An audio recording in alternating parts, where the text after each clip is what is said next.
എല്ലാവർക്കും ടാലൻറ്റ് ഹണ്ടിൻ്റെ പുതിയൊരു വീഡിയോയിലേക്ക് സ്വാഗതം. 5ാം ക്ലാസ്സിൻ്റെ കേരള പാഠാവലിയിലെ ഓണപരീക്ഷയ്ക്ക് നിങ്ങൾക്ക് പ്രതീക്ഷിക്കാവുന്ന പ്രധാനപ്പെട്ട ചോദ്യങ്ങളും അതേ മാതൃകയിലുള്ള ചോദ്യങ്ങളും ഉത്തരങ്ങളുമാണ് ഈ വീഡിയോയിൽ ഉൾപ്പെടുത്തിയിട്ടുള്ളത്. നമുക്ക് ഓരോ ചോദ്യങ്ങളായിട്ട് നോക്കാം കേട്ടോ.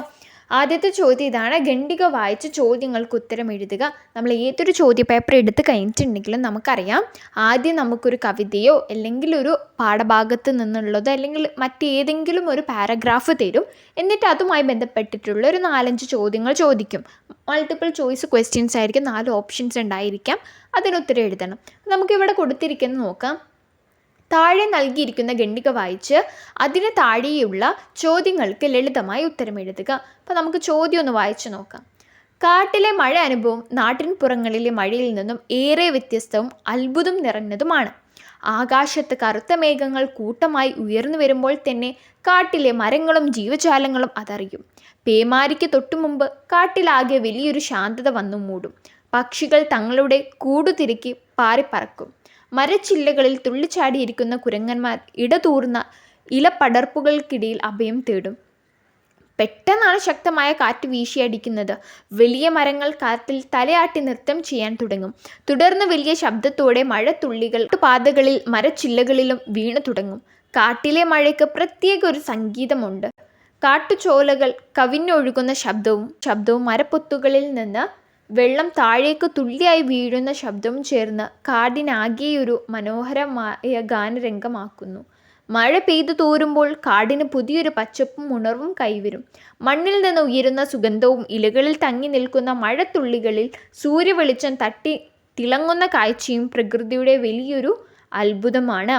കാട്ടിലെ മൃഗങ്ങൾ മഴ പെയ്തു കഴിഞ്ഞാൽ സന്തോഷത്തോടെ പുറത്തു വന്ന് പ്രകൃതിയുടെ ഈ ഭംഗി ആസ്വദിക്കുന്നു.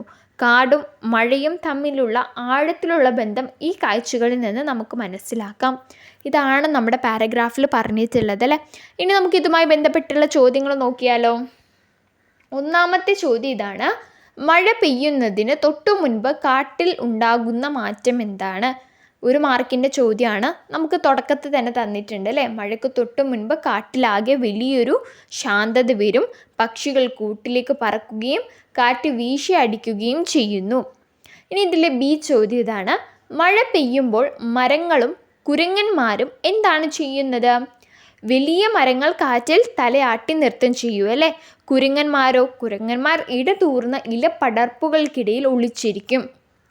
സി ചോദ്യം ഇതാണ്: കാട്ടിലെ മഴയ്ക്ക് പ്രത്യേക സംഗീതമുണ്ട് എന്ന് പറയാൻ കാരണം എന്താണ്? കാട്ടിലെ മഴയ്ക്ക് ഒരു പ്രത്യേക സംഗീതമുണ്ട് എന്ന് പറയുന്നുണ്ട് അല്ലേ. അതെന്തുകൊണ്ടാണ് പറയുന്നത്? കാട്ടുചോലകൾ കവിഞ്ഞൊഴുകുന്ന ശബ്ദവും മരപ്പൊത്തുകളിൽ നിന്ന് വെള്ളം താഴേക്ക് വീഴുന്ന ശബ്ദവും ചേരുമ്പോഴാണ് കാട്ടിൽ മഴയുടെ സംഗീതം ഉണ്ടാകുന്നത്. ഇനി നമ്മുടെ 4ാമത്തെ അവസാന ചോദ്യമാണ്: മഴ പെയ്തു തോർന്ന ശേഷമുള്ള കാടിൻ്റെ സൗന്ദര്യം വിവരിക്കുക. ഇത് 2 മാർക്കിൻ്റെ ചോദ്യം കേട്ടോ. അപ്പോൾ 2 മാർക്കിന് മാത്രം നമ്മൾ എഴുതണം. മഴ പെയ്തു തോർന്ന ശേഷമുള്ള കാടിൻ്റെ സൗന്ദര്യമാണ് നമ്മൾ വിവരിക്കേണ്ടത്. മഴ തോരുമ്പോൾ കാടിന് പുതിയ പച്ചപ്പ് കിട്ടും. മണ്ണിൽ നിന്ന് നല്ല സുഗന്ധം വരും. ഇലകളിലെ മഴത്തുള്ളികളിൽ വെയിൽ തട്ടി തിളങ്ങുന്നത് കാണാൻ വളരെ ഭംഗിയാണ്. ഇങ്ങനെ നമുക്ക് എഴുതാം. അതുപോലെ തന്നെ അവസാന ഭാഗത്ത് പറയുന്നുണ്ട് അല്ലേ, കാട്ടിലുള്ള മൃഗങ്ങളൊക്കെ മഴ പെയ്തു കഴിഞ്ഞാൽ സന്തോഷത്തോടെ പുറത്തു വന്ന പ്രകൃതിയുടെ ഭംഗി ആസ്വദിക്കും. അടുത്ത ചോദ്യം എന്ന് പറയുന്നത് വിവരണക്കുറിപ്പാണ്. നമുക്ക് നോക്കാം.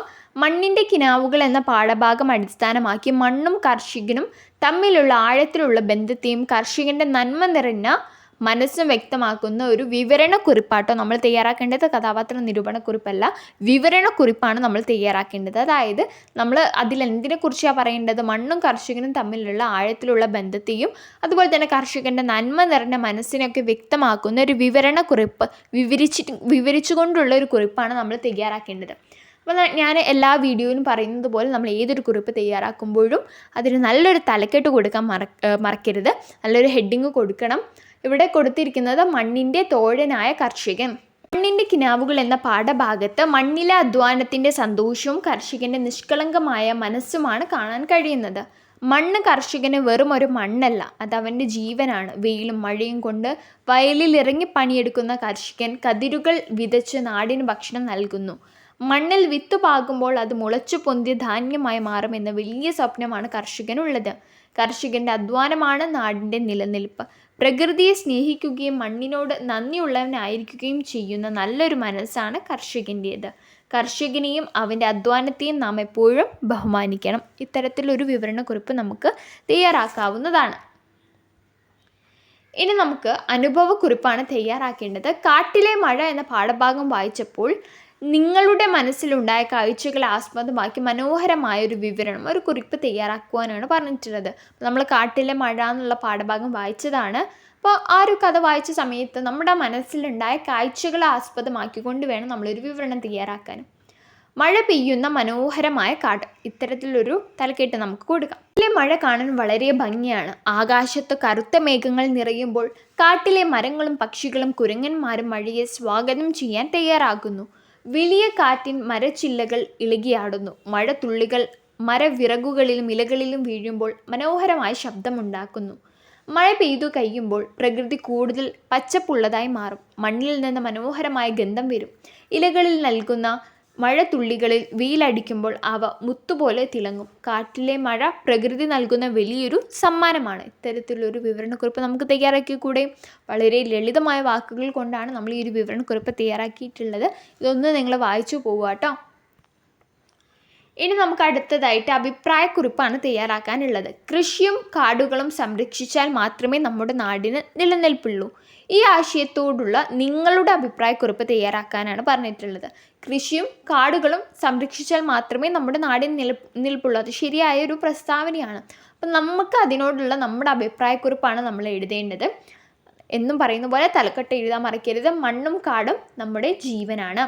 ഈ പ്രസ്താവനയോട് ഞാൻ പൂർണ്ണമായും യോജിക്കുന്നു. നമുക്ക് കഴിക്കാൻ ആഹാരം തരുന്നത് കർഷകനും മണ്ണുമാണ്. അതുപോലെ നമുക്ക് ശുദ്ധവായുവും മഴയും തരുന്നത് കാടുകളാണ്. എന്നാൽ ഇന്ന് മനുഷ്യൻ മരങ്ങൾ വെട്ടിമാറ്റുകയും വയലുകൾ നികത്തുകയും ചെയ്യുന്നു. ഇത് പരിസ്ഥിതിക്ക് വലിയ നാശമുണ്ടാക്കും. കാടുകൾ നശിച്ചാൽ മഴ കിട്ടില്ല, കൃഷി നശിക്കും. അതുകൊണ്ട് കൃഷിയെ പ്രോത്സാഹിപ്പിക്കാനും കാടുകളെ സംരക്ഷിക്കാനും ഓരോ കുട്ടിയും മുന്നോട്ട് വരണം. നാളത്തെ നല്ല ലോകത്തിനായി നാം ഇന്നു തന്നെ പ്രകൃതിയെ സ്നേഹിക്കാൻ പഠിക്കണം. ഇത്തരത്തിൽ നമുക്ക് എഴുതിക്കൂടെ? ഇനിയാണ് അടുത്ത ചോദ്യം. ഇത്തരത്തിലുള്ള ചോദ്യങ്ങളൊക്കെ വന്ന് നമുക്ക് എളുപ്പമായിരിക്കും അല്ലെ, പോസ്റ്റർ തയ്യാറാക്കാനൊക്കെ. പോസ്റ്റർ തയ്യാറാക്കുന്നത് നോക്കാം. മണ്ണിൻ്റെ പ്രാധാന്യവും കൃഷി സംരക്ഷണവും എന്ന വിഷയത്തിൽ സ്കൂൾ പരിസ്ഥിതി ക്ലബിനായി ഒരു ആകർഷകമായ പോസ്റ്റർ തയ്യാറാക്കാനാണ് പറഞ്ഞിട്ടുള്ളത്. പോസ്റ്ററിൽ നമുക്ക് എന്തൊക്കെ ഉൾപ്പെടുത്താമെന്ന് നോക്കാം. മണ്ണിനെ സ്നേഹിക്കാം, കൃഷിയെ കാക്കാം. മണ്ണ് പൊന്നാണ്, കൃഷി നമ്മുടെ ജീവനാണ്. വിത്ത് വിതയ്ക്കാം മണ്ണിൽ, പൊന്നു വിളയ്ക്കാം നാട്ടിൽ. അപ്പം ഇത്രയൊന്നും എഴുതണം എന്നില്ല. നിങ്ങൾ ആദ്യത്തെ തന്നെ ഒരു മുദ്രാവാക്യം തന്നെ എഴുതിയാൽ മതി. അല്ലെങ്കിൽ പ്രകൃതി സംരക്ഷണവുമായി ബന്ധപ്പെട്ടുള്ള ഒരു കാര്യം തന്നെ എഴുതിയാൽ മതി. ഇങ്ങനെ മൂന്നാക്കി എഴുതണം എന്നൊന്നും നിർബന്ധമില്ല. വയലുകൾ നികത്താതിരിക്കുക, വിഷമില്ലാത്ത പച്ചക്കറികൾ കൃഷി ചെയ്യുക, മണ്ണൊലിപ്പ് തടയാൻ മരങ്ങൾ നടുക. ഇങ്ങനെ ഒരു പോസ്റ്റർ തയ്യാറാക്കാവുന്നതാണ്. ഇനി അടുത്തത് നമുക്ക് തയ്യാറാക്കാനുള്ളത് എന്താണ്? ഒരു സംഭാഷണമാണ് കേട്ടോ. സംഭാഷണം. മഴ പെയ്തു കഴിഞ്ഞാൽ സന്തോഷത്തോടെ കാട്ടിൽ കണ്ടുമുട്ടിയ കുരങ്ങനും മയിലും തമ്മിലുള്ള ലളിതമായൊരു സംഭാഷണമാണ് നമ്മൾ തയ്യാറാക്കേണ്ടത്. നോക്കാം. അല്ലെങ്കിൽ നമുക്ക് എന്ത് ചെയ്യാം? നോട്ടീസ് തയ്യാറാക്കാനുണ്ട്. അതിനു മുൻപേ നമുക്ക് സംഭാഷണം നോക്കാം അല്ലേ. അപ്പോൾ കുരങ്ങൻ: ഹായ് മയിലേ, സുഖമാണോ? നല്ല പേമാരിയായിരുന്നല്ലോ. മയിൽ: അതേ കുരങ്ങ, മഴ കണ്ടപ്പോൾ എനിക്ക് വലിയ സന്തോഷമായി. കുരങ്ങൻ പറയാം: നീ നല്ലവണ്ണം പീലി നിവർത്തി ആടിയല്ലോ. ഞാൻ മഴ പേടിച്ച് മരപ്പൊത്തിൽ ഒളിച്ചിരിക്കുകയായിരുന്നു. മയിൽ: മഴ തോർന്നപ്പോൾ കാട് കാണാൻ എന്തൊരു ഭംഗിയാണല്ലേ. അപ്പോൾ കുരങ്ങൻ പറയാം: അതെ, മരങ്ങളൊക്കെ കഴുകി വൃത്തിയായ പോലെയുണ്ട്. ഇലകളിൽ വെള്ളത്തുള്ളികൾ തിളങ്ങുന്നു. മയിൽ: വാ, നമുക്ക് ഒന്നിച്ചിരുന്ന് ഈ കുളിർമ ആസ്വദിക്കാം. ഇത്തരത്തിലുള്ള ചെറിയൊരു സംഭാഷണം നമുക്ക് തയ്യാറാക്കാം. ഇതിൽ ബി ക്വസ്റ്റ്യൻ ആണ് നോട്ടീസ് തയ്യാറാക്കുക എന്നുള്ളത്. നിങ്ങളുടെ സ്കൂളിൽ നടക്കുന്ന കർഷക ദിനാചരണ പരിപാടിയുമായി ബന്ധപ്പെട്ട് തയ്യാറാക്കേണ്ട നോട്ടീസ് രൂപകൽപ്പന ചെയ്യാനാണ് പറഞ്ഞിട്ടുള്ളത്. അപ്പോൾ നോട്ടീസ് തയ്യാറാക്കുമ്പോൾ നമ്മൾ എന്ത് ചെയ്യണം? നമ്മുടെ സ്കൂൾ ഏതാണെന്ന് കൊടുക്കുക. നിങ്ങൾക്ക് ഇഷ്ടമുള്ളൊരു സ്കൂൾ, നിങ്ങൾ പഠിക്കുന്ന സ്കൂളിൻ്റെ പേര് കൊടുക്കാവുന്നതാണ്. സംഘടിപ്പിക്കാൻ പോകുന്നത് അതിനെക്കുറിച്ച് എഴുതും. നമ്മളിവിടെ സംഘടിപ്പിക്കാൻ പോകുന്നത് കർഷക ദിനാചരണമാണ്. അപ്പോൾ അത് നല്ല വലിയ രീതിയിൽ തലക്കെട്ടായിട്ട് കൊടുക്കുക. ഇനി ഒരു നോട്ടീസ്, നമ്മൾ ആൾക്കാരെയൊക്കെ വിളിച്ചുകൊണ്ടുള്ള ഒരു നോട്ടീസാണ് തയ്യാറാക്കേണ്ടത്. പ്രിയമുള്ളവരെ, നമ്മുടെ സ്കൂളിൽ ചിങ്ങം 1 കർഷക ദിനം ആഘോഷിക്കുകയാണ്. നാടിന് ഭക്ഷണം തരുന്ന കർഷകരെ ആദരിക്കാനും സ്കൂൾ പച്ചക്കറി തോട്ടം ഉദ്ഘാടനം ചെയ്യാനും എല്ലാവരെയും ക്ഷണിക്കുന്നു. ഇങ്ങനെ പറഞ്ഞതിന് ശേഷം തീയതി, സമയം, സ്ഥലം, ഉദ്ഘാടനം, ഇത് 4 നമ്മൾ എഴുതിയിരിക്കണം. ഓർത്ത് വെക്കുക: തീയതി, സമയം, സ്ഥലം ഉദ്ഘാടനം തീയതി ഇവിടെ ഓഗസ്റ്റ് 17 കൊടുത്തത്. സമയം രാവിലെ 10 മണി. സ്ഥലം സ്കൂൾ ഓഡിറ്റോറിയം. ഉദ്ഘാടനം മികച്ച പ്രാദേശിക കർഷകൻ. ശേഷം നമ്മൾ ആരാണോ ഈ നോട്ടീസ് തയ്യാറാക്കുന്നത്, ഇവിടെ ഈ നോട്ടീസ് തയ്യാറാക്കിയത് സെക്രട്ടറിയാണ്, അഗ്രികൾച്ചറൽ ക്ലബിൻ്റെ സെക്രട്ടറിയാണ് തയ്യാറാക്കിയിട്ടുള്ളത്. അപ്പോൾ അങ്ങനെ കൊടുക്കാം. അപ്പോൾ നമ്മൾ നോട്ടീസ് തയ്യാറാക്കുന്നത് എങ്ങനെയാണെന്ന് മനസ്സിലാക്കി. പോസ്റ്റർ തയ്യാറാക്കുന്നതും അനുഭവക്കുറിപ്പ്, വിവരണക്കുറിപ്പ്, എല്ലാ കാര്യങ്ങളും നമ്മൾ ഈ വീഡിയോയിലൂടെ ഡിസ്കസ് ചെയ്തു കഴിഞ്ഞു അല്ലേ. കേരള പാഠാവലിയിൽ നിങ്ങൾക്ക് ഓണം എക്സാമിന് പ്രതീക്ഷിക്കാൻ പറ്റുന്ന ഇമ്പോർട്ടൻറ്റ് ക്വസ്റ്റ്യൻസ് അടങ്ങുന്ന വീഡിയോകൾ നമ്മൾ ഇതിനു മുൻപ് നമ്മുടെ ചാനൽ അപ്ലോഡ് ചെയ്തിട്ടുണ്ട്. ഇനിയും നമ്മൾ അപ്ലോഡ് ചെയ്യും.